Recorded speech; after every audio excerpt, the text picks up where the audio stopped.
restrictions. They will be legally binding. Elizabeth McMillan, CBC News, Yellowknife. Both sides in the strike by 175,000 Quebec construction workers have agreed to go back to the bargaining table.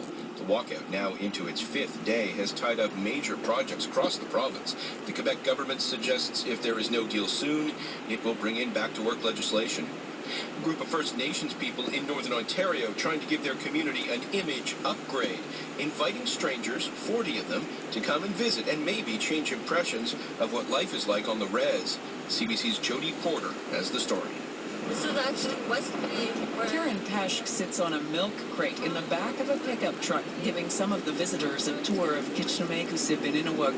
The truck bounces along the washboard roads, kicking up great clouds of dust and black flies. Pesch points out her two-bedroom trailer where as many as 10 people often stay. We have a lot of love.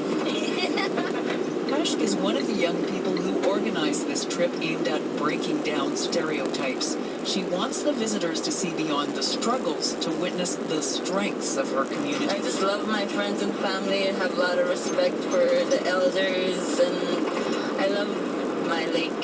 The truck comes to a stop at a community store. Okay, we're here. 19-year-old Annie Hollis says she felt a long way from home in Toronto when she saw gas priced at $2.35 a litre. But Hollis says helping people here isn't about money, it's about networking. This isn't a place that needs charity. It's a place that needs more connections with other parts of their own country or their own province. Pesch says her goal was to make those connections by turning 43 strangers into lifelong friends. I just hope that when this is all over, that each one of our guests have their own special little story to go home with and share their friends within the world. Pesch says it's the best way she knows to change the way people think about the community she loves.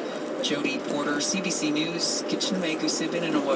We've had to set aside a fair bit of the day's news to get the news in Alberta to you. If you'd like to check the rest of the day's stories, you can do that at cbcnews.ca. But in the minute we have left in our newscast, we want to get in some of the latest news. Prime Minister Stephen Harper is saying he's offering full support as far as rescue and recovery goes to southern Alberta.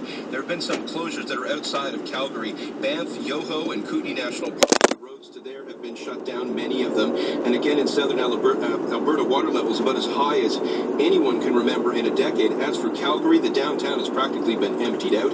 Office workers being told to stay home, students being told to stay home, soldiers from the rest of Canada, police from other parts of Alberta being brought in to help with the emergency evacuation process that is underway right now. And again, many say they've never seen anything like this.